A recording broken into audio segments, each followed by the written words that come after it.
Down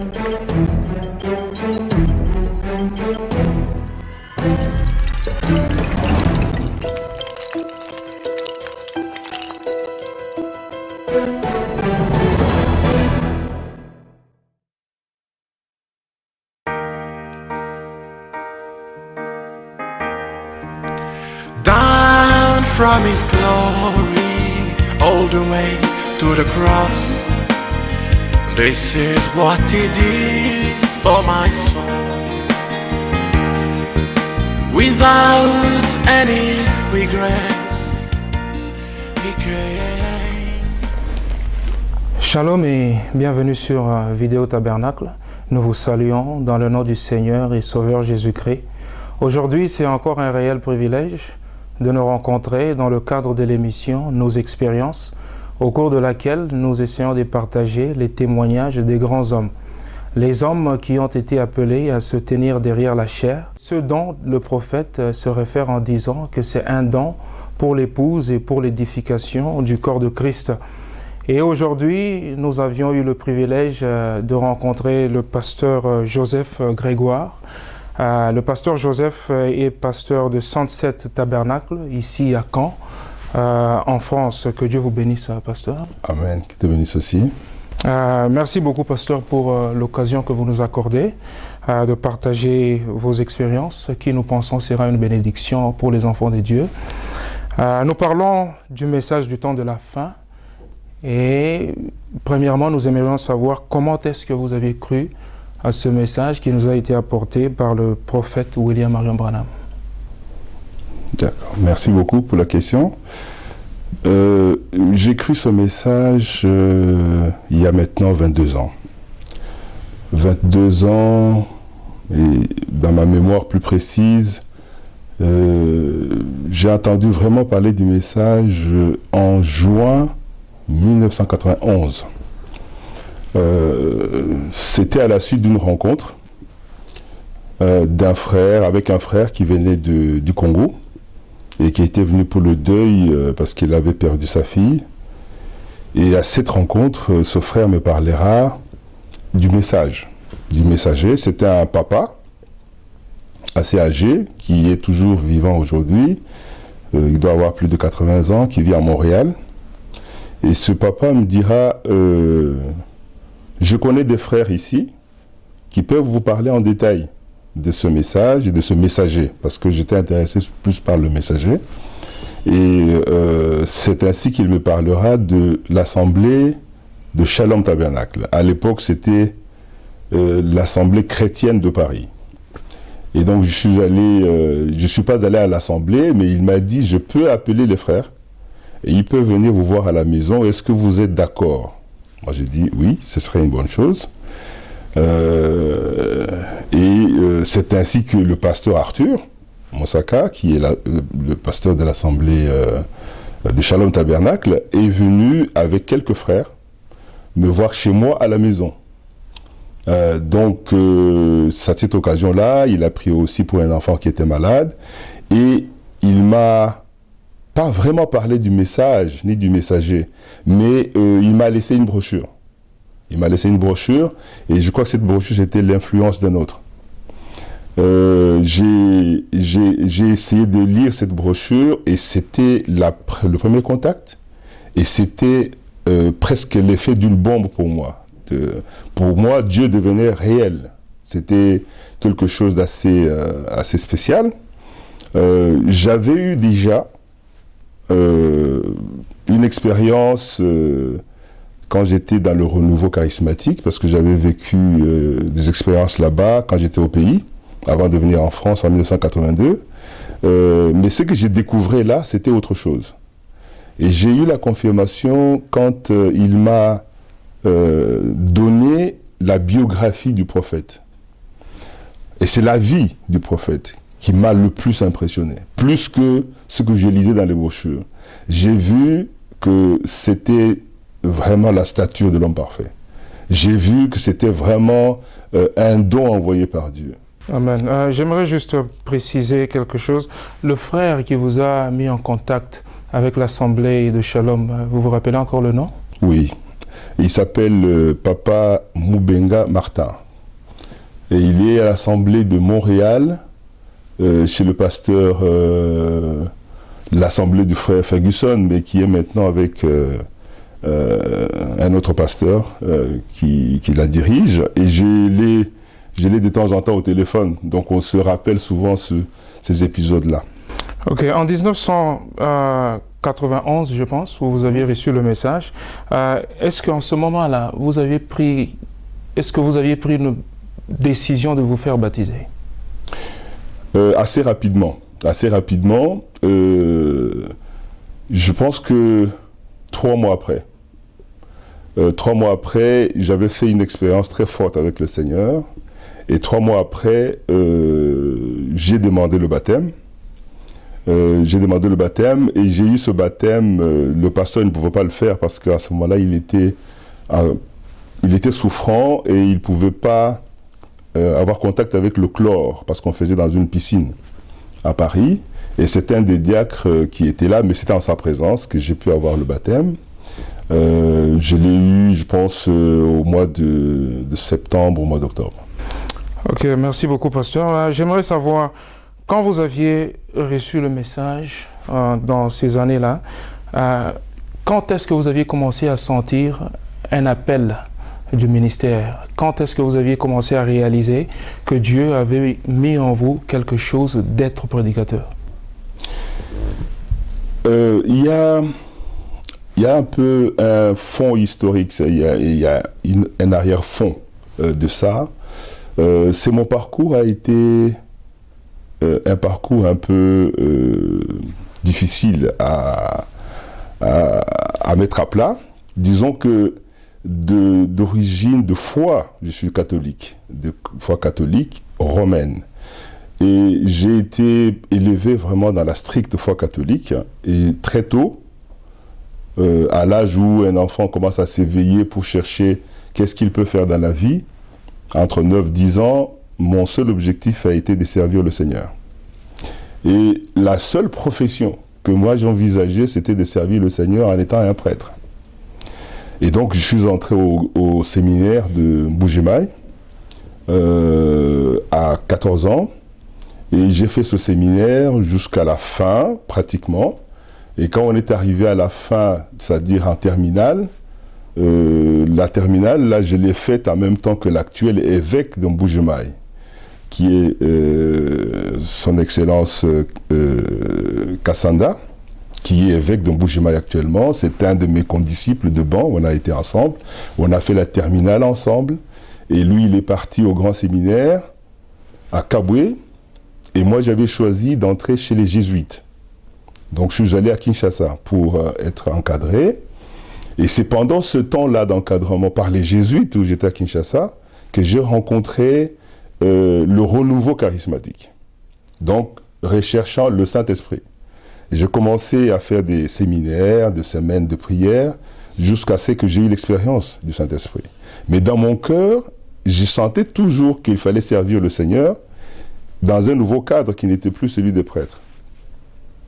Et j'ai intégré ces groupes pendant un moment, et puis j'avais des responsabilités, mais je ne prêchais pas en fait. Je ne prêchais pas. J'attendais que quelque chose me soit vraiment révélé pour pouvoir prêcher. Et par là, je suis venu en Europe, donc du coup, j'ai pris un peu de distance avec tout ça. Mais j'ai fait, à la rencontre du message, le plus grand choc que je peux dire que j'ai eu avec le message, c'est la révélation de la suprême divinité de Jésus-Christ. Il faut savoir que je sortais du grand catholicisme. C'est pas juste un enfant de cœur ou quelqu'un qui allait à la messe ou qui croyait. J'étais un futur ecclésiastique. Et j'étais nourri à la source des exercices spirituels de Saint Ignace de Loyola, c'est-à-dire des jésuites. Et découvrir comme ça, clairement, que Jésus-Christ était Dieu, et qu'il était le Dieu suprême, et qu'il n'y a pas 3 dieux, qu'il n'y en a qu'un seul. Cela a été pour moi une force et une délivrance très, très, très élevée.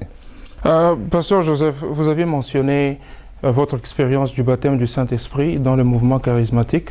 Est-ce que quand vous êtes venu dans le message, avec l'enseignement du message, est-ce que avez-vous reconsidéré votre première expérience du baptême du Saint-Esprit par rapport aux Écritures et selon l'enseignement du frère Branham? Oui, je crois qu'il y a eu un approfondissement pour moi. Il y a eu plus d'expérience encore surnaturelle. Dans un premier temps, l'Esprit en moi me prouvait et me confirmait que ce que j'écoutais était la vérité. Et c'est comme ça que je ne suis jamais entré dans le message en doutant d'un seul passage ni d'une seule citation.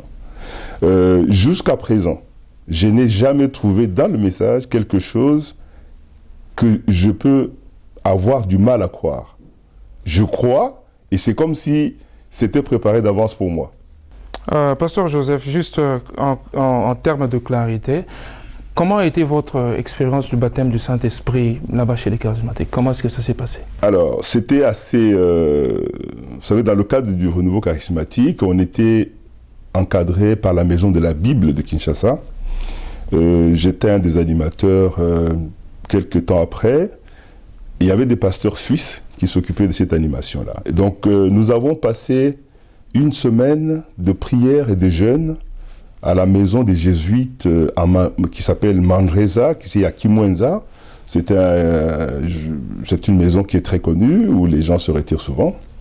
Et il y avait des prêtres, il y avait des religieuses, il y avait des pasteurs dénominationnels. On était un groupe des étudiants du campus aussi.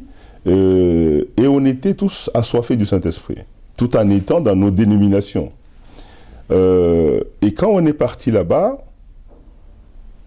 on a eu ce temps de préparation par la parole, parce qu'il y avait les pasteurs pentecôtistes suisses qui nous prêchaient vraiment à partir de la parole.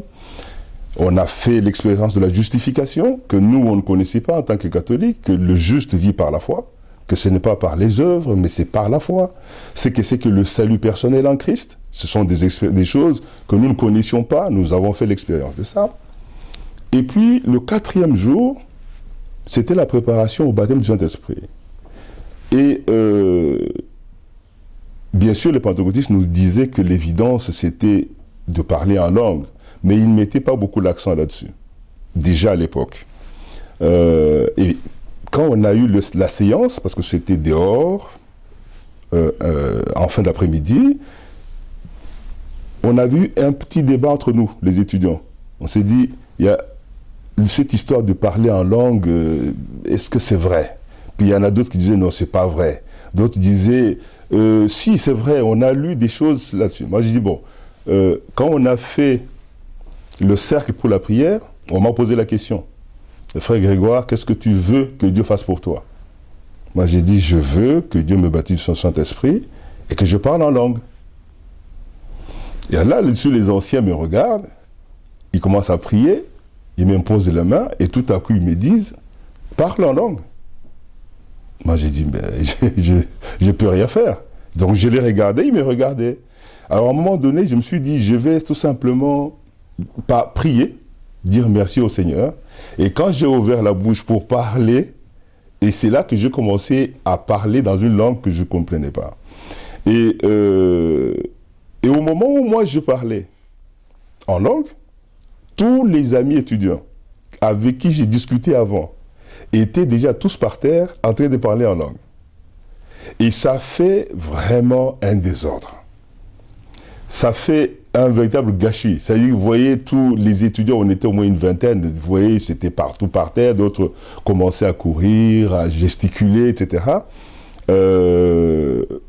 Ça s'est calmé un peu plus tard, mais c'était vraiment la prière qui a suivi ça et une grande louange qui a suivi ça.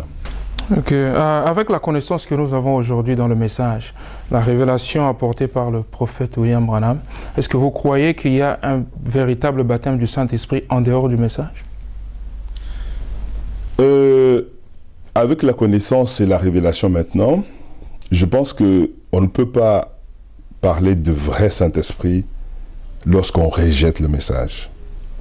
Je crois que les gens qui sont innocents, qui ne connaissent pas le message, peuvent faire une expérience du Saint-Esprit en dehors du message, mais cette expérience doit être, j'allais dire, confirmée par le message. C'est-à-dire, lorsque le message est présenté à cette personne-là, c'est là qu'on va tester pour voir si ce Saint-Esprit-là est le même que le message nous donne, nous montre.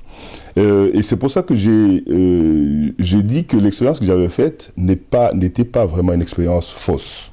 Puisque le moment où le message m'a été présenté pour la première fois, c'était comme un gant qui allait à ma main. Et j'ai découvert depuis que beaucoup de choses que moi je sentais confusément en moi, elles étaient révélées par le message. Vous voyez, par exemple, j'avais en moi quelque chose qui n'allait pas avec la télévision. Avant de connaître le message. Et je mettais toujours en cause la télévision. Et je disais que c'était pas quelque chose de salubre. C'est malsain. Et ben, le jour où j'ai vu le prophète en parler, j'ai dit ça, c'est la vérité. Amen. Amen. Merci beaucoup, Pasteur Grégoire. J'aimerais savoir quand est-ce que maintenant vous aviez reçu une certaine confirmation que Dieu vous appelait à quelque chose. Est-ce que vous aviez eu encore une quelconque expérience pour cela? Oui, j'ai eu une expérience assez forte dans les mois qui ont suivi mon baptême. C'était quelque chose d'assez impressionnant. Je ne peux pas entrer vraiment dans les détails de ça, mais ça m'a fait un petit peu comme l'expérience de Jacob à Péniel. J'ai su, ce moment-là, que mon âme était changée. Et clairement, Dieu m'appelait au ministère. J'ai eu même plus tard un songe où je me suis retrouvé vraiment en train de prêcher, et je prêchais à une grande foule. Je prêchais et imaginez sur quel sujet je prêchais: la suprême divinité de Jésus-Christ. Et j'ai gardé ça parce que ça m'a fait peur. Ça m'a fait peur et je ne pensais pas, vu le contexte du message dans lequel je venais d'arriver, je ne me voyais pas avoir la connaissance pour pouvoir me mettre devant les enfants de Dieu et leur prêcher la parole de Dieu. Moi-même, je devais d'abord apprendre, je devais comprendre, je devais saisir, avoir plus de la révélation du Seigneur sur ça. Et donc, je me suis vraiment gardé de ne surtout pas en parler. J'ai été dévoilé une fois, que j'étais aux États-Unis. À ma grande surprise, on était plusieurs frères et sœurs qui étaient venus dans une église à Charlotte, c'est le frère Jerry Rowe. Et je me suis retrouvé là-bas. Il y a des frères jamaïcains, des frères qui venaient d'Afrique, d'autres du Ghana. Et une sœur est passée devant. Elle a dit au pasteur, le Seigneur, c'est une sœur qui était très très spirituelle, qui avait beaucoup de dons, et qui priait énormément pour l'église et pour beaucoup de serviteurs de Dieu, qui est maintenant dans la gloire, la sœur Betty. Et lorsque elle est passée devant, elle a dit: ainsi parle le Saint-Esprit, Dieu m'a parlé de ce frère-là. Alors moi, on était au moins une vingtaine de personnes. Bon, je pensais que c'était mon voisin, et l'autre pensait que c'était l'autre. Et puis il dit: non, lui, c'est lui-là. Il me pointe moi, et le pasteur m'a dit: passez devant, écoutez le message. Et c'est là où le Seigneur a parlé clairement, devant tout le monde. Le frère, puisque c'est l'histoire, hein, dans l'histoire, il faut des repères. Et les gens peuvent vérifier les choses. Aujourd'hui, il y a quelqu'un qui était là, qui peut témoigner de ça, c'est le frère Matamba Mathieu, qui est pasteur maintenant d'une église, je crois, à Concord, en Caroline du Nord. Et il y a d'autres témoins, mais lui, il est quand même un témoin principal. Et le message était très clair. Tu es appelé au ministère, tu ne veux pas y aller, mais tu dois y aller parce que tu dois aider tes frères. Et ça, c'était en quelle année? Là, nous sommes là en 93. 93. Et à partir de ce temps-là, comment est-ce que vous aviez évolué jusqu'à peut-être avant de commencer votre propre œuvre? Comment est-ce que vous avez évolué dans le message? Alors dans le message, dans l'Assemblée chrétienne de Paris, qui est devenue donc Assemblée Shalom Tabernacle, le pasteur Arthur, très rapidement, m'a fait confiance et il m'a confié l'administration de l'église à partir je pense de 93 même, de 93. Et bon, j'ai essayé de faire ce que je pouvais en tant qu'administrateur. C'est dans ce cadre-là, quand je suis allé aux États-Unis, j'étais administrateur de l'église. Mais progressivement, je sentais toujours cette chose-là qui me dérangeait. C'est-à-dire, c'était un appel, mais j'étais complexé. J'avais peur et j'avais des difficultés à penser que je peux me tenir. Il faut savoir qu'il y avait un contexte à l'époque, un peu moins maintenant. Maintenant, il y a moins de tensions dans les églises du message, surtout celles qui sont dans la diaspora. C'est-à-dire les débats des doctrines et les tensions des doctrines étaient énormes dans cette époque-là. Moi, je n'ai pas connu le message au Congo. Je suis né en France, sur le plan du message. Donc les débats et les discussions et toutes les tensions, je ne les ai pas connues. Donc, chaque fois que je voyais les bien-aimés échanger, se confronter, ça me faisait peur. Je trouvais que c'était pas ça, le message. Et donc, j'avais peur, moi, de faire un pas de plus. Donc, j'ai demandé au Seigneur si il veut vraiment que je puisse le servir. Premièrement, il faut qu'il me donne encore le Saint-Esprit pour m'enlever la peur, pour m'enlever le découragement, pour m'enlever toutes ces choses et me donner la connaissance pour que je puisse donner quelque chose et aider les gens. Et c'est ce qu'il a fait. Amen. Ok, merci beaucoup. Juste une question avant de continuer. Quand vous aviez quand même reçu une certaine confirmation de la part du Seigneur qui vous appelait, est-ce que vous avez cherché des conseils auprès des anciens ou bien quelqu'un qui pouvait vous encadrer et vous montrer quel était le chemin à prendre avant de devenir ou bien de répondre à l'appel que Dieu avait mis en vous? Oui, vous voyez, comme je disais tout à l'heure, j'avais un peu peur d'en parler. J'en ai parlé assez brièvement avec le pasteur Arthur à l'époque. Et il m'a donné un conseil. Il m'a dit, c'est bien l'appel, mais c'est très difficile. Et là, ça ne me rassurait pas. Ça ne me rassurait pas de pouvoir entendre que c'était très difficile. Et donc, je suis encore resté un peu dans mon monde, sans faire plus. Et un jour, j'ai entendu Frère Branham parler de l'appel et de la commission. Et donc, j'ai commencé à parler au Seigneur sur ça. J'ai dit, si j'ai un appel, quelle est ma commission? Qu'est-ce que je vais faire?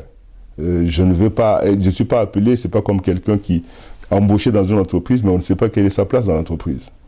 J'ai un appel, mais qu'est-ce que moi je peux faire pour aider les gens? D'abord, deux choses que Dieu m'a fait comprendre, c'est que l'appel au ministère, c'est un fardeau pour les âmes. Contrairement à ce que moi je pensais, que c'était prêcher la parole, aider les gens en prêchant la parole, j'ai compris par le message, et Frère Branham m'en parle surtout dans Debout dans la brèche, il dit Moïse avait un fardeau pour le peuple. Et lorsqu'il a perdu le fardeau pour le peuple, c'était ce qui a compliqué son parcours. Et Frère Branham dit, lui aussi il était tenté de rejeter le fardeau du peuple. Et le Seigneur lui a dit, s'il faisait ça, c'était la catastrophe. Donc, le fardeau, le poids, le fardeau des âmes, c'est ça vraiment le ministère. Parce que si on a le fardeau des âmes, on a ce poids pour les âmes, alors on va chercher à les aider par la parole. Soit en tant qu'enseignant, soit en tant qu'évangéliste, soit en tant que pasteur, prophète ou apôtre. Selon que Dieu commissionne la personne. Voilà. Amen. Merci beaucoup, Pasteur Grégoire.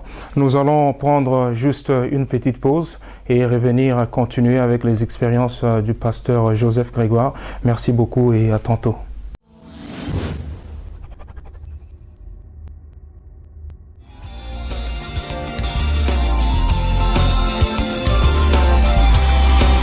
Je vois que vous voyez.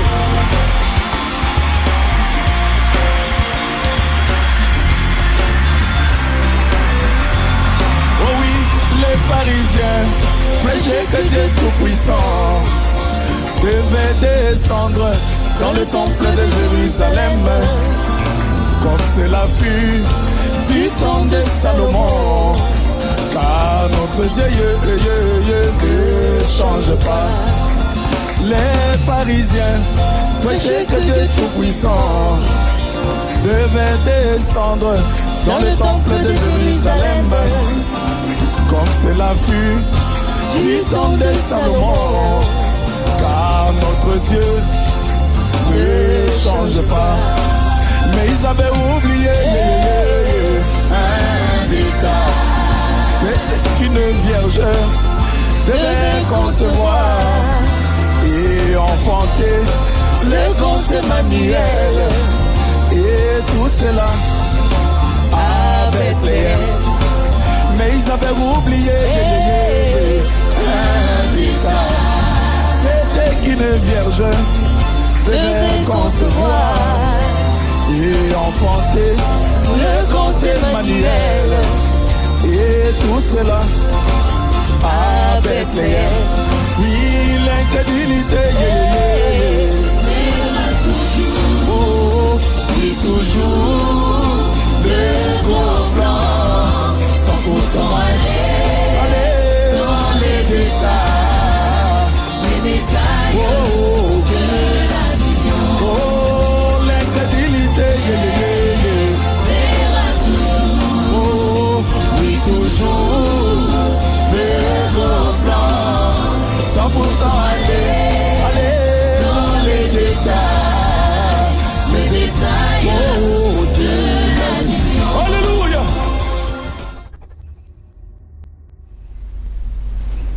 Shalom et bienvenue de retour sur Vidéo Tabernacle. Nous sommes toujours dans le cadre de l'émission Nos expériences et aujourd'hui nous avions eu le privilège de parler au pasteur Grégoire, pasteur Joseph Grégoire de l'Assemblée 107 Tabernacle ici à Caen. Encore une fois, que Dieu vous bénisse. Amen.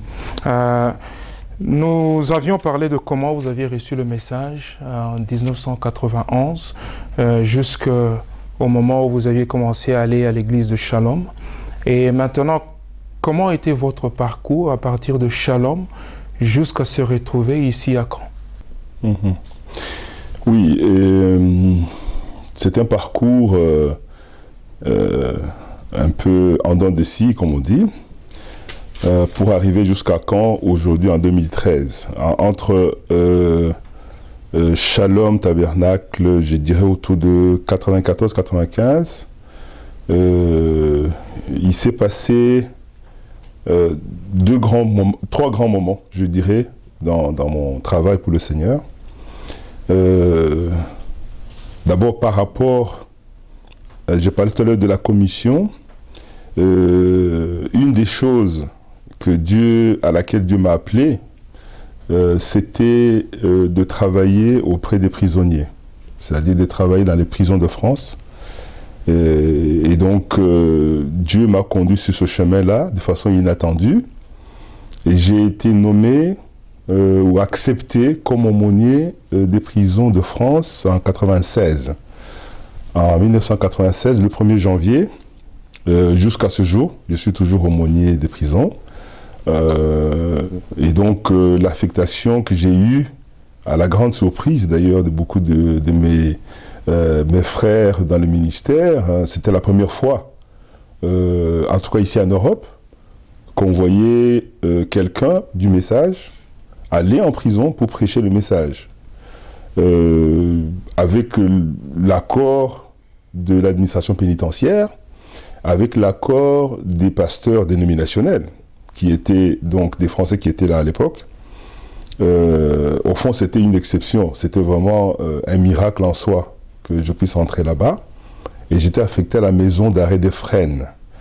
Je suis resté là beaucoup d'années, j'ai amené vraiment beaucoup de gens au Seigneur. Beaucoup sont dans les messages, même dans beaucoup d'assemblées à Paris. Dans l'assemblée de Shalom Tabernacle, mon église mère, je peux dire, il y a plusieurs qui sont sortis de ce ministère-là, qui sont dans cette église-là. Dans d'autres églises aussi, chez Frère Jean-Martin, chez le Frère Ndaye, il y a plusieurs de ces anciens qui ont cru là-bas. Et je suis allé une fois à Bruxelles. J'étais en vacances à Bruxelles et le frère Matou Salem, qui est pasteur à Bruxelles, du côté d'Agapao Tabernacle maintenant, il était à l'époque diacre, je crois, ou huissier dans l'église Amen Tabernacle. Quand il a appris que j'étais à Bruxelles, en vacances, il m'a appelé. Il m'a dit, frère Grégoire, nous avons appris que tu fais un travail, que tu pries, etc. Est-ce que tu ne peux pas venir chez nous à l'église pour prier aussi avec nous? Parce qu'on a une réunion de prière. J'ai dit, il n'y a pas de souci, si vous êtes d'accord, et que le conducteur, à l'époque, qui était là-bas, le frère Mavungu, est d'accord, je vais venir. Et je suis allé, effectivement, je n'ai pas prêché, c'était juste la ligne de prière. Et on a fait cette ligne de prière, et le Seigneur a béni énormément. Beaucoup de gens qui avaient des problèmes ont trouvé des solutions en moins d'une semaine. Et notamment une sœur qui avait un de ses fils qui avait été pris d'abord adopté, puis presque confisqué par les parents belges. Et elle a vite retrouvé son fils. Et il a même eu des papiers parce que son fils était devenu belge. Et tous ces témoignages se sont dispersés à mon insu. C'est-à-dire, moi, je ne savais pas que les gens en parlaient. Le frère Matou lui-même, je sais ce jour-là, sa femme venait d'accoucher, il avait 2 jumelles, 2 enfants qui venaient de naître, qui étaient vraiment en difficulté, ils allaient périr, presque les médecins pensaient qu'ils allaient périr, et on a dû prier beaucoup à ce moment-là, et vraiment le Seigneur est intervenu. Ces enfants, aujourd'hui, c'est des grandes filles. Les témoignages se sont répandus, et un jour, je suis revenu à Paris, j'ai entendu quelqu'un m'appeler en me disant « Je vous appelle de Caen. J'ai jamais été à Caen avant. » Et là, nous sommes en 1995.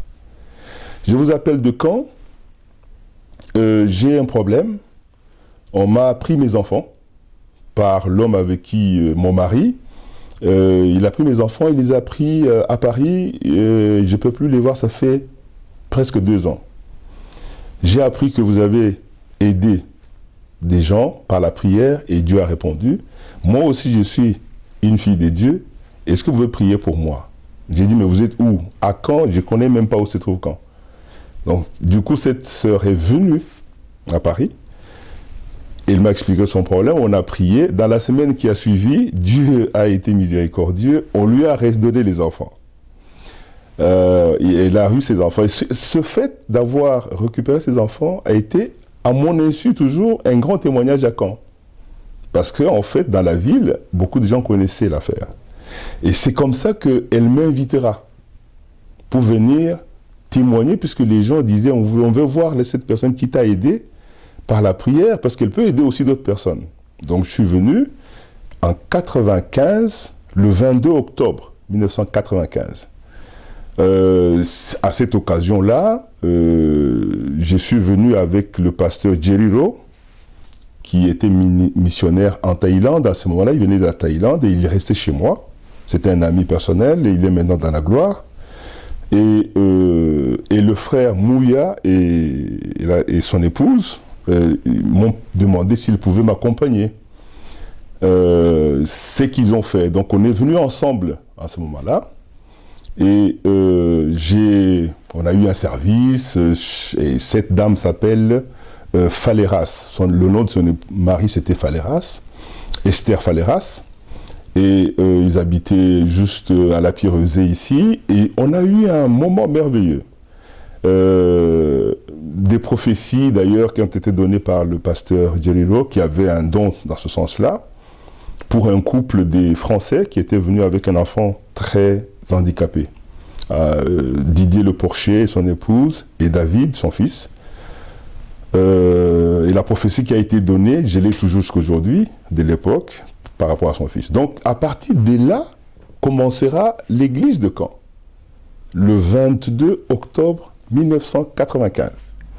Quand vous dites que l'église de Caen a commencé, cela veut dire qu'à cause de à partir de ce témoignage-là, l'église a commencé comment et qui était le dirigeant de cette église?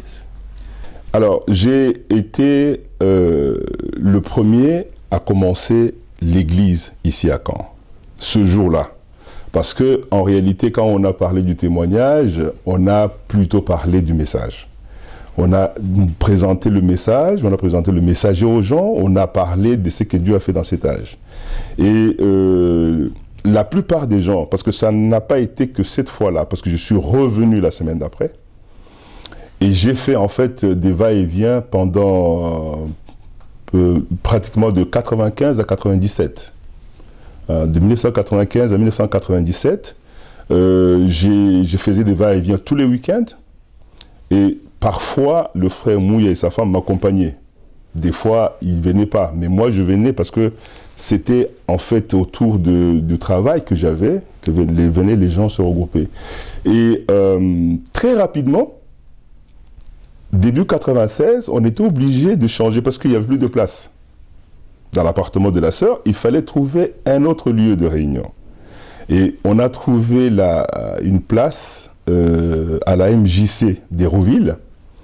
Et on a eu, d'ailleurs, j'ai toujours le contrat, hein, le contrat de la MJC d'Hérouville, qui est là, qui avait été signé entre celui qui nous représentait par rapport à ça, qui avait trouvé la salle, c'était le frère Sacré, qui est maintenant diacre dans le groupe du frère Mouya. C'était début 96 pour 6 mois renouvelables. Donc nous sommes restés là et c'était vraiment un moment fort. On avait un vrai réveil, si tu veux, parce qu'on baptisait les gens presque toutes les semaines. On a baptisé la plupart de ceux qui ont formé le noyau de l'église à l'époque et qui ont continué avec le frère Mouya après. Aujourd'hui, ils sont diacres, ils sont prédicateurs. C'est vraiment des gens qui ont avec qui je suis resté ensemble pendant 2 ans, jusqu'au moment où je suis reparti sur Paris. Et le frère Mouya m'a demandé s'il pouvait rester avec le groupe. C'est que j'ai accepté, parce que moi je devais repartir à cause du ministère en prison, qui devenait de plus en plus florissant. Et ma difficulté était que je ne pouvais pas faire les deux, et que je ne pouvais pas travaillant aussi par ailleurs pour vivre, faire ces va-et-vient-là. Donc j'avais mis un terme à ça et j'ai donc convenu avec le frère Mouya qui m'avait demandé s'il pouvait rester. Lui ne travaillait pas à l'époque, hein, il n'avait pas d'activité professionnelle, il a accepté de rester. Et c'est comme ça qu'il a continué avec le groupe et ils ne pouvaient plus faire à la MJC, ils ont continué plutôt dans un autre endroit, à Hérouville toujours, vous avez trouvé une salle. Ok, merci beaucoup. Vous aviez fait ce parcours-là de 95 à 97 et maintenant vous êtes retourné à Paris pour y revenir. Et quelles sont les raisons pour lesquelles vous êtes encore revenu? Alors, je suis reparti en 97 à Paris. J'avais entre-temps pris de distance par rapport à l'église de Shalom, en convenance avec le pasteur, parce que des situations qui se passaient dans l'église me faisaient en sorte que je ne pouvais pas trop supporter de voir ce qui se passait contre le pasteur, ce qui se passait dans l'église contre le pasteur. Donc j'ai préféré prendre un peu congé de l'église pour m'occuper de ce que Dieu voulait que je fasse. Donc en revenant en 97, je ne suis pas retourné à l'église. Je suis resté chez moi et je continuais le travail en prison. Et au fur et à mesure que je travaillais en prison, beaucoup de brebis sortaient et je les baptisais. Sauf que quand ils sortaient et je les baptisais, et parfois avec leur famille, je ne savais pas où les envoyer. Ou parfois je leur disais aller dans telle église, aller à Shalom ou aller ailleurs, chez le frère Lamarche, par exemple à Draveil. Ils revenaient en me disant, oui, mais quand c'est que la manière dont ça se passe là-bas, c'est pas comme ça se passe avec vous. Donc, on est habitué avec vous. Alors, qu'est-ce que vous pouvez faire pour nous? parce qu'on aimerait bien amener nos familles quelque part. Donc finalement, j'ai été encore amené à faire une église à Paris, à faire un groupe, appelons ça comme ça, à Paris en 1997, fin 97. Et je suis resté avec ces familles-là pendant à peu près 4 ans. À peu près 4 ans. Et puis, à un moment donné, le Seigneur m'a montré que ce n'était pas ça. Ma place n'était pas vraiment là pour faire une église dans la ville de Paris. Et j'ai expliqué les choses à l'église. Et ils ont été... Chacun a choisi une église où il pouvait partir. Et moi, j'ai continué mon ministère en prison, cette fois-là avec Shalom Tabernacle, parce que le pasteur Arthur m'a proposé de revenir au Tabernacle. Amen. Et maintenant, vous êtes maintenant à Caen. Quand est-ce que vous êtes rentré à Caen et ça fait combien de temps que vous êtes là? Alors, je suis revenu à Caen, ça va faire maintenant à peu près 2 ans et demi. 2 ans et demi, encore, la manière dont Dieu a fait les choses, ça m'a encore une fois surpris. J'avais jamais pensé que je reviendrais à Caen. Pour moi, c'était vraiment une histoire qui était terminée. Sauf que Dieu conduisant les choses, j'ai eu comme un cri de Macédoine, comme l'apôtre Paul dit, un appel au secours. Non pas des gens que je ne connaissais pas, mais de la famille française que je connaissais déjà avant. Et cette famille se trouvait à Coutances, c'est à peu près 100 km de Caen. Et ils m'ont parlé, ils m'ont dit qu'ils étaient abandonnés, qu'il n'y avait personne qui pouvait les aider et qu'ils souhaiteraient qu'au moins une fois par mois, un prédicateur passe pour les exhorter ainsi que ceux qui sont autour d'eux. C'est à 100 km de Caen. Donc, j'ai parlé avec le pasteur. Entre-temps, j'étais devenu diacre à Shalom Tabernacle et ministre à Shalom Tabernacle. Donc, j'étais suffisamment bien installé pour ne pas bouger. En fait, pour moi, ma vie était installée. Je n'avais plus besoin de courir à gauche à droite. Et quand cet appel est arrivé, ils m'ont sorti la prophétie du 22 octobre 1995, en me rappelant que le Seigneur avait parlé. Le Seigneur leur avait dit certaines choses, leur avait promis certaines choses. Je suis l'homme qui est le témoin de cet événement-là, de cette circonstance-là, et que pour eux, je pouvais les aider par la parole, la prière et la Sainte Seine de temps en temps, parce que ça faisait des années que je n'avais pas eu la Sainte Seine. J'en ai parlé au pasteur, qui a été d'abord très ennuyé, parce que ça impliquait qu'on devait me séparer de ma fonction de diacre. Or, lui, il ne voulait pas tellement ça. Donc, du coup, Dieu a multiplié encore des signes. De là où la famille là, se trouvait, il était difficile d'avoir des réunions dans leur maison.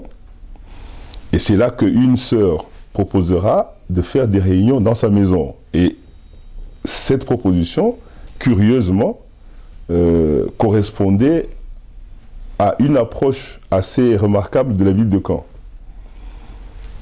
Et quand on a commencé la première réunion avec cette famille-là, et la sœur qui a dit « mais moi aussi j'aimerais venir à la réunion », et d'autres personnes aimeraient venir, j'étais surpris de voir une vingtaine de personnes. C'était en octobre 2010. Et c'est comme ça que Sunset Tabernacle a commencé. Il a commencé d'abord en dehors de Caen, puis 2 mois après, on a retrouvé un local dans la ville de Caen. J'aimerais, permettez-moi de faire un retour un peu en arrière. Le ministère est quelque chose qui exige une grande responsabilité. Et tout ministre, quand il y entre, il y a beaucoup de choses à considérer. Entre autres, comme le frère Branham aussi mentionne, il y a des exigences à considérer pour ce qui concerne par exemple le mariage. Et j'aimerais aussi, par exemple, vous, si vous pouvez nous donner votre expérience, comment est-ce que vous avez taclé ce problème-là du mariage, sachant que vous seriez un ministre, un Éphésiens 4. Oui, et je crois que c'est quelque chose de fondamental. Le prophète dit aussi que quand Dieu appelle un homme, il appelle aussi sa femme, son épouse. Je crois que la rencontre, c'est quelque chose de prédestiné. Lorsque on rencontre vraiment la personne qui est élue pour vivre avec vous, ça va être quelque chose de prédestiné. Le vrai mariage vient de l'éternité. Et quoi qu'on en dise, le mariage, ce n'est pas tant ce qu'on fait à la mairie, etc. Le mariage, c'est vraiment l'union des cœurs prédestinés par Dieu. Et dans mon cas, j'ai vécu une expérience pour rencontrer mon épouse. Ça a été vraiment une expérience, j'allais dire, très simple. Mais Dieu est aussi dans la simplicité des choses. Je me suis retrouvé à Mbujimaï avec dans mon cœur le désir de rencontrer quelqu'un qui pouvait partager ma vie. Et quand je suis arrivé là-bas, vous savez, quand vous dites je vais voir, et puis on me propose, et puis je regarde, et puis etc., c'est difficile. C'est difficile et ce n'est pas tellement efficace. À un moment donné, j'ai dit non. Je crois qu'il est temps que je rentre. Peut-être Dieu me conduira autrement. Et au moment où je vais rentrer, la dernière fois que je suis à l'église, j'étais au tabernacle de Mbujimaï, je vois un frère qui vient me confier un courrier. Il me dit, voilà, frère, j'ai appris que vous êtes de Paris, vous rentrez à Paris, j'ai des courriers ici à remettre à ma sœur. J'ai ma petite sœur qui vit là-bas, et elle est mariée, elle a des enfants, et il y a aussi ma petite sœur qui est partie là-bas pour se faire soigner. Et au moment où il a dit ça, presque comme une voix, je ne dirais pas que c'est une voix, mais quelque chose de l'intérieur, m'a dit, c'est elle. C'est elle là. La sœur de l'autre. De la sœur de l'autre. Et donc je suis rentré en me disant, mais c'est pas possible, j'entends des voix, ou quelqu'un que je n'ai jamais vu, je ne sais pas comment elle est, je ne connais pas son histoire, est-ce que ça répond aux exigences, etc. Bon, je suis arrivé, j'ai essayé de suivre un petit peu ça, et d'abord je me suis retenu pour ne pas donner l'impression que je m'intéressais. Quand je suis allé donner les courriers, je l'ai vue, et c'est là où j'ai su, en la voyant la première fois, que c'était elle. Et c'est comme ça que les choses se sont mises en place, et c'est comme ça que les choses se sont édifiées. Ok, qui vous a béni Le pasteur Arthur Mosaka. Ok, merci beaucoup, pasteur. Mais il y a aussi dans la loi des Lévites, un Éphésiens 4 doit se marier d'une certaine manière. Est-ce que c'est une considération que vous aviez aussi tenu compte avant de... Ah, absolument, oui. Okay. Nous allons presque à la fin de l'émission. Vous êtes quelqu'un qui est passé par le ministère. Maintenant, les 3 ans que vous êtes dans le ministère, quel est le plus grand défi que vous avez rencontré? Quelle est la plus grande difficulté en servant le Seigneur dans votre position? Je crois que, comme je disais au début, le ministère, c'est vraiment le fardeau des âmes. Et on ne peut pas porter le fardeau des âmes sans aimer les gens. Le prophète nous a appris quelque chose de majeur dans le ministère. Puisqu'on s'occupe des âmes, j'ai appris vraiment qu'il faut distinguer le pécheur du péché. Que la personne, Dieu l'aime. Mais le péché, Dieu le déteste. Et que quand les gens se confient à un serviteur de Dieu, c'est parce qu'ils ont confiance en Dieu et ils ont confiance en son serviteur. Et le poids des secrets qu'on reçoit, ça fait le cœur même du ministère. quand il y a un vrai appel, vous l'observerez toujours sous cet angle-là. Il y a une sagesse que Dieu va donner pour pouvoir recevoir les dossiers ou les problèmes des gens, pour les aider. Le pasteur s'est importé des fardeaux, c'est ce que le prophète dit. Et ces fardeaux, c'est souvent des difficultés, des problèmes, parfois des problèmes très, très, très sérieux, qui peuvent amener des situations très, très difficiles et troublantes au niveau de la communauté, au niveau même de l'Église. Donc, cette solidité-là, il la faut. Sans quoi, le pasteur devient quelqu'un qui dévoile les secrets des gens, qui parle de ce que les gens lui confient. C'est une preuve que le ministère n'est pas là. Donc, en même temps, je crois qu'il faut beaucoup de sagesse. Le travail de Dieu exige l'humilité, mais beaucoup de sagesse. Sagesse, et c'est ce que j'ai appris en tout cas du pasteur Arthur, c'est un homme très sage, qui m'a appris la sagesse dans la façon de traiter les problèmes. Vous savez, prêcher, c'est un moment merveilleux de prêcher. Mais ce n'est pas ça le ministère. Le ministère, c'est prêcher, mais c'est autre chose, surtout quand on est pasteur. C'est de savoir pleurer avec ceux qui pleurent, de savoir consoler ceux qui sont affligés et d'aller chercher des brebis quand ils sont en difficulté, quand ils sont dans la peine, quand ils sont dans la peur, quand ils sont devant des situations tellement difficiles qu'ils sont découragés. Il faut aller les chercher, les remonter, leur redonner du courage et garder leurs secrets. En tant qu'aumônier, j'ai eu un serment à prêter pour garder les secrets des gens. Parce que les gens me confient des choses, leurs dossiers criminels parfois. Et j'étais, par la loi, obligé de garder ces choses-là. Donc c'était aussi une force de formation que Dieu m'avait donnée sur ce plan-là. Ok, merci beaucoup. Vous avez touché à un point auquel j'allais voulu en venir. Ma dernière question dans l'émission, c'était peut-être de savoir si vous avez un conseil aux gens qui viennent après vous, qui vont suivre les pas que vous aviez pris pour se tenir là où vous vous êtes tenu. Quel est le conseil que vous pouvez donner aux jeunes qui viennent?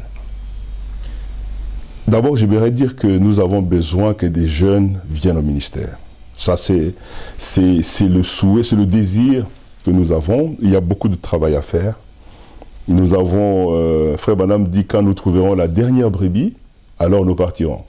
Il est quand même temps que nous puissions nous mettre tous à chercher cette dernière brebis. Que des jeunes aient un appel au ministère, c'est réjouissant. C'est quelque chose de merveilleux.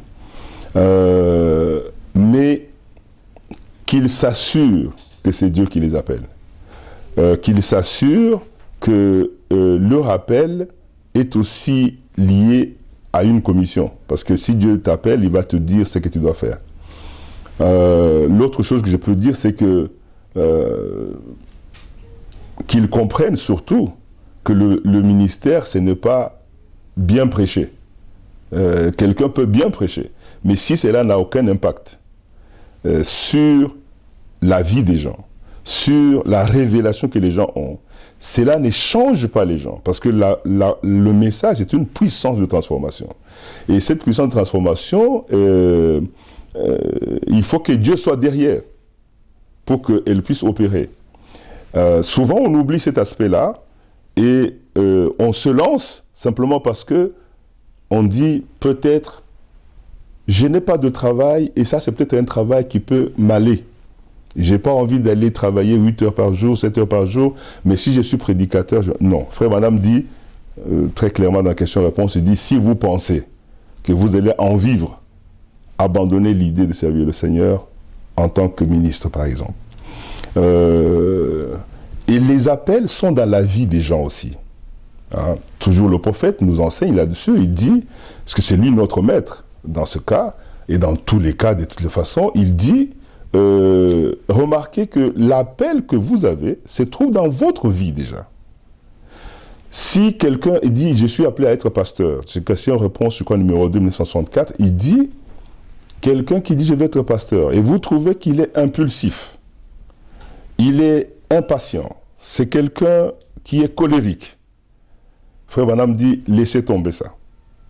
Parce que ça ne correspondra pas à l'appel. Donc ça, ce sont des choses que les jeunes doivent examiner s'ils veulent aller dans le ministère.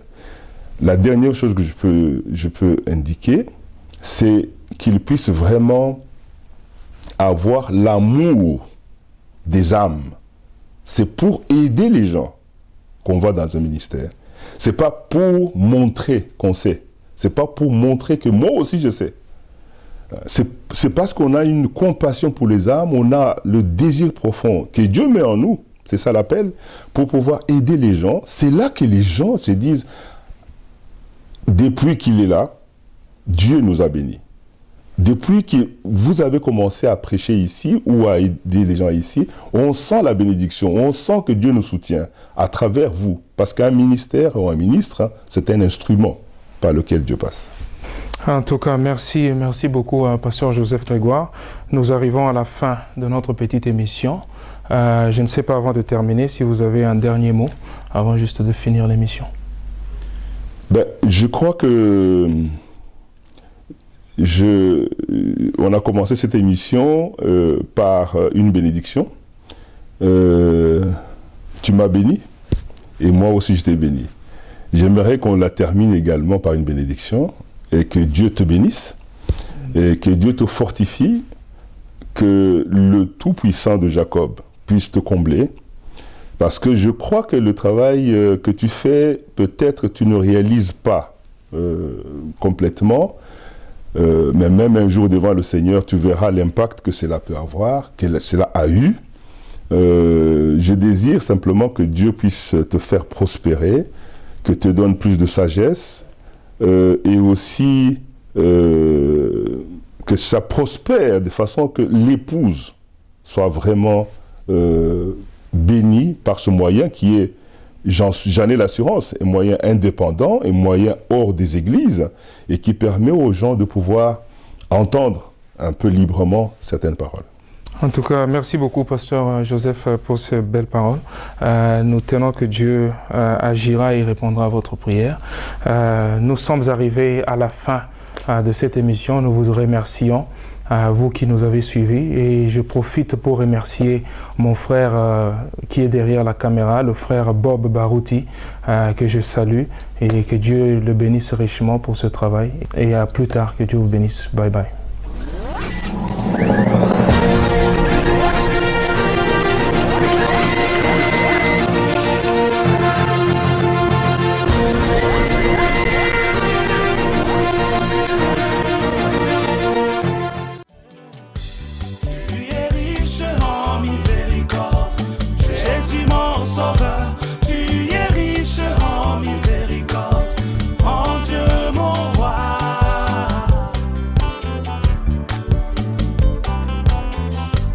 Tu